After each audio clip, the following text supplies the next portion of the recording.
2026년 첫 증시 개장일에 코스피가 사상 처음으로 4,300선을 돌파했습니다.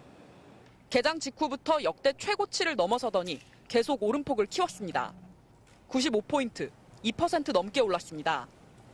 지난 연말 뉴욕 증시가 나흘 연속 하락했지만 코스피는 새해 첫날부터 사상 최고치를 갈아치웠습니다. 상승은 대형 반도체주가 주도했습니다. 삼성전자는 7% 넘게 급등하며 사상 처음으로 12만 전자를 달성했고 13만 전자를 눈앞에 두고 있습니다. SK하이닉스도 4% 가까이 급등하며 67만 7천 원까지 올라 두 종목 모두 사상 최고가를 기록했습니다. 지난달 반도체 수출이 22% 증가하며 역대 최대 실적을 낸 게 투심을 자극했습니다. 개인과 기관이 팔았지만 대신 외국인이 반도체 위주로 6천억 원 넘게 사들였습니다. 반도체 중심의 실적 전망 개선 여기에 계속 주안점을 두고 있는 것 같아요. 1분기까지는 큰 흔들림 없이 가지 않을까. 반도체 의존도가 높다는 약점은 있지만 코스피 5천 기대감은 커지는 분위기입니다. MBC 뉴스 김민영입니다. 새해 첫 거래일에 외국인들은 삼성전자를 쓸어 담았습니다. 하루 동안 6천억 원 정도 순매수했는데 이 중 삼성전자만 3천억 원어치를 샀습니다. 시장에서는 다음 주 잠정 실적을 발표하는 삼성전자가 4분기에만 18조 원 이상의 영업이익을 거둘 것으로 예상하고 있습니다.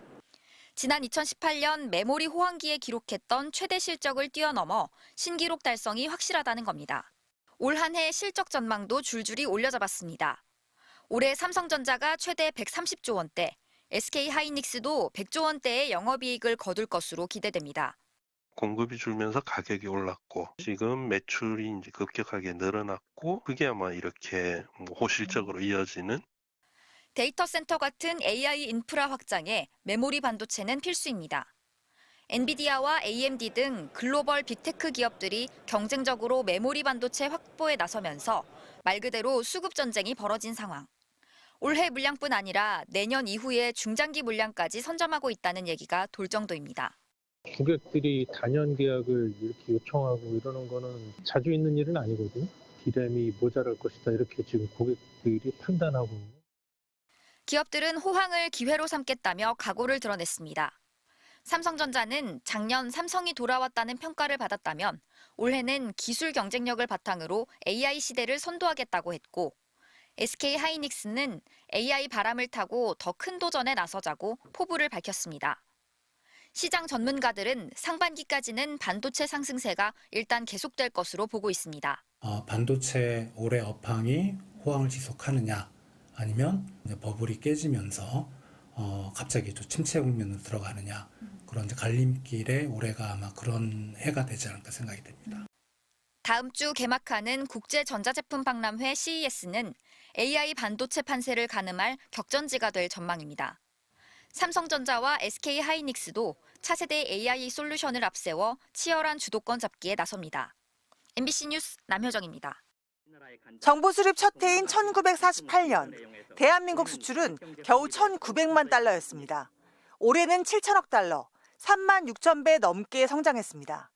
7천억 달러 넘는 수출은 미국, 독일, 중국, 일본, 네덜란드에 이은 전 세계 6번째입니다. 올해 수출이 사상 최초인 7천억 달러를 돌파했고 외국인 투자 유치도 역대 최대 실적을 달성했다고 합니다. 첫 수출품으로 해산물과 인삼을 내놨던 대한민국은 이제 반도체와 자동차, 선박 등 최첨단 제품을 전 세계에 공급하는 국가로 변모했습니다. 사상 최대의 수출 실적은 인공지능으로 수요가 크게 늘어난 반도체가 견인했습니다. 전체 수출 실적의 24%를 반도체가 차지했는데 역대 최대입니다. 문제는 반도체를 빼면 우리나라 수출이 오히려 역성장했다는 점입니다. 작년보다 1.5% 줄었습니다. 특히 석유 제품, 석유화학, 디스플레이, 2차 전지는 두 자릿수 감소율을 보였습니다.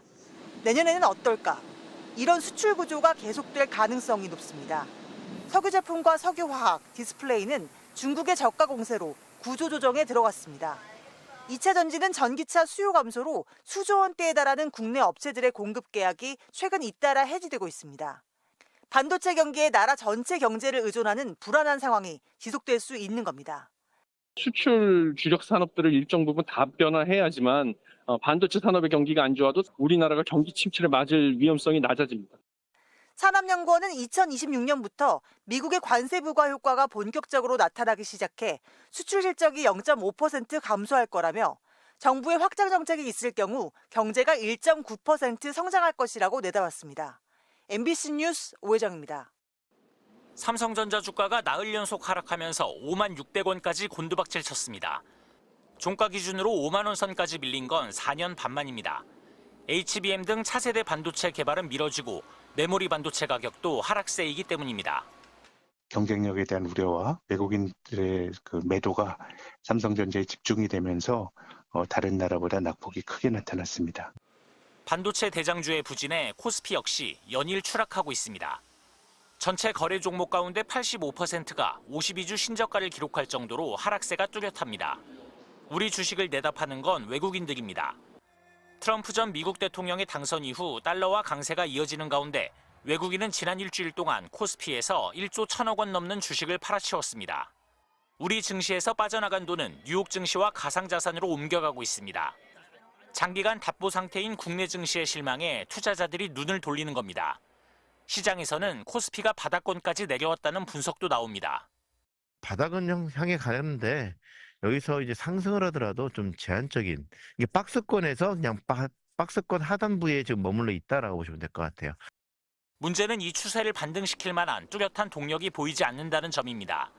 수출 의존도는 높은데 수출 증가율이 둔화되는 데다가 환율이 1,400원대로 올라 내수도 받쳐줄 상황이 아닙니다. 여기에 트럼프 정부 출범 이후 무역 분쟁이 현실화하면 우리 증시에 닥칠 충격은 더 커질 수밖에 없습니다. MBC 뉴스 박윤수입니다.